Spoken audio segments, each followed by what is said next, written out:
চৰাইদেউ মৈদাম ক্ষেত্ৰ উৎসৱময় পৰিৱেশ চাৰিওফালে আনন্দৰ ঢল ইউনেস্কোই চৰাইদেউ মৈদামক বিশ্ব ঐতিহ্য ক্ষেত্ৰ হিচাপে দিলে স্বীকৃতি আজিৰে পৰা বিশ্ব ঐতিহ্য ক্ষেত্ৰৰ তালিকাত অন্তৰ্ভুক্ত হ'ল ঐতিহাসিক চৰাইদেউ মৈদাম ক্ষেত্ৰ ইউনেস্কোৰ তালিকাত বিশ্ব ঐতিহ্য ক্ষেত্ৰৰ স্বীকৃতি লাভ ঐতিহাসিক চৰাইদেউ মৈদাম ক্ষেত্ৰ উৎফুল্লিত হৈ পৰিছে অসমবাসীৰ লগতে চৰাইদেউবাসী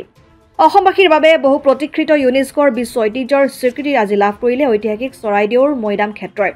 স্বীকৃতি লাভক কেন্দ্ৰ কৰি অসমৰ বিভিন্ন মহলত উৎফুল্লিত সৃষ্টি হোৱাৰ সমান্তৰালকৈ চৰাইদেউ জিলাৰ বিভিন্ন দল সংগঠন আৰু জনসাধাৰণৰ মাজত এক আনন্দমুখৰ পৰিৱেশ সৃষ্টি হোৱা পৰিলক্ষিত হয় ইয়াৰ প্ৰধান কাৰণ অসমৰ বিভিন্ন দল সংগঠন ব্যক্তি বিশেষে দশক ধৰি উত্থাপন কৰি অহা দীৰ্ঘদিনীয়া দাবী সপোন দিল্লীত অনুষ্ঠিত হোৱা ইউনেস্কোৰ সন্মিলিত আনুষ্ঠানিকভাৱে আজি ঐতিহাসিক চৰাইদেউ মৈদাম ক্ষেত্ৰৰ স্বীকৃতি লাভৰ ঘোষণা কৰাত এক উৎসৱমুখৰ পৰিৱেশ পৰিলক্ষিত হয় ঐতিহাসিক চৰাইদেউ মৈদাম ভাৰতৰ ৪৩ সংখ্যক বিশ্ব ঐতিহ্য হিচাপে স্বীকৃতি পাবলৈ সক্ষম হ'ল অসমৰ প্ৰত্নতাত্ত্বিক বিভাগ কেন্দ্ৰীয় পুৰাতত্ত্ব বিভাগ অসমৰ জনসাধাৰণৰ লগতে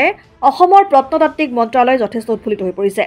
বহু প্ৰত্যাশিত এই শুভ সংবাদ লাভ কৰাৰ পিছত আজি চৰাইদেউ মৈদাম ক্ষেত্ৰত ৰাইজৰ মাজত এক উৎসৱময় আনন্দৰ ঢল দেখা পোৱা যায়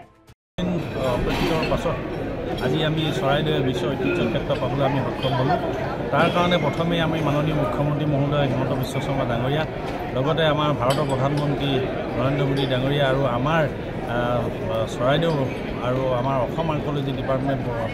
প্ৰত্নতত্ত্ব বিভাগ আৰু পুৰাতত্ত্ব বিভাগক মই বিশেষভাৱে ধন্যবাদ দিব লাগিব কাৰণ তেওঁলোকৰ অশেষ প্ৰচেষ্টাত তেওঁলোকৰ ঐকান্তিক প্ৰচেষ্টাত আজি আমাৰ চৰাইদেউ বিশ্ব ঐতিহ্য ক্ষেত্ৰ পাবলৈ সক্ষম হ'ল আৰু আমি বহুদিন অপেক্ষা কৰি আছিলোঁ সমগ্ৰ আমাৰ চৰাইদেউবাসী অঞ্চলৰ লগতে অসমবাসী আৰু ভাৰতবাসীয়ে একমাত্ৰ ভাৰতৰ ভিতৰত আজি আমি সাংস্কৃতিকভাৱে আমি চৰাইদেউ মৈদামে আজি স্বীকৃতি পাবলৈ সক্ষম হ'ল গতিকে আজি এই চৰাইদেউ মৈদামক যি স্বীকৃতি দিলে তাৰ কাৰণে ইউনেস্কোকো আমি ধন্যবাদ দিব লাগিব আৰু লগতে আমাৰ যিসকল আমাৰ বিভাগীয় বিষয়া বিশেষকৈ আমাৰ প্ৰত্নতত্ত্ব বিভাগৰ ডিপি ৰেখা কুলি বাইদেউ নৱজ্যোতি দেৱী বাইদেউ মোৰ লগতে আছে আৰু আমাৰ যিজন এক্সপাৰ্ট আছে কেচি নৰিয়াল তেখেতসকলক আমি বহুত ধন্যবাদ দিব লাগিব মুখ্যমন্ত্ৰী মহোদয়ে এককভাৱে যি প্ৰচেষ্টা হাতত ল'লে তেখেতৰ প্ৰচেষ্টাত তেখেতৰ উদ্যোগত আজি আমাৰ ডছিয়াখন ভাৰত চৰকাৰৰ হাতত ছাবমিট হৈছিল আজি এবছৰৰ আগত আজি এবছৰৰ পাছত আমি আজি এই ইউনেস্কোৰ পৰা স্বীকৃতি পাবলৈ আমি সক্ষম হ'ম মথুৰাপুৰৰ পৰা ইছলাম আহমেদৰ ৰিপৰ্ট অসম আদিত্য NKS হুণ্ডাইলৈ স্বাগতম নৰ্থ ইষ্টৰ প্ৰথম GDSI 2.0 ফিচাৰ্ছ ডিলাৰ হৈছে NKS হুণ্ডাই অত্যাধুনিক সা সুবিধাৰে তৈয়াৰী most আপডেটেড হুণ্ডাই ডিলাৰ এতিয়া ডিব্ৰুগড়ত আমাৰ NKS হুণ্ডাই ডিলাৰত open sales consultant room customer ৰুমৰ লগতে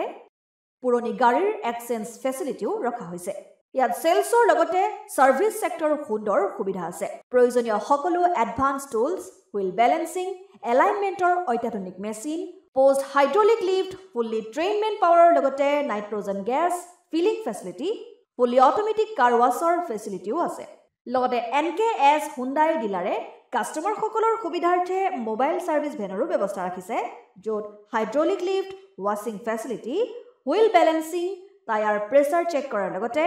বহুখিনি সুবিধাই উপলব্ধ আছে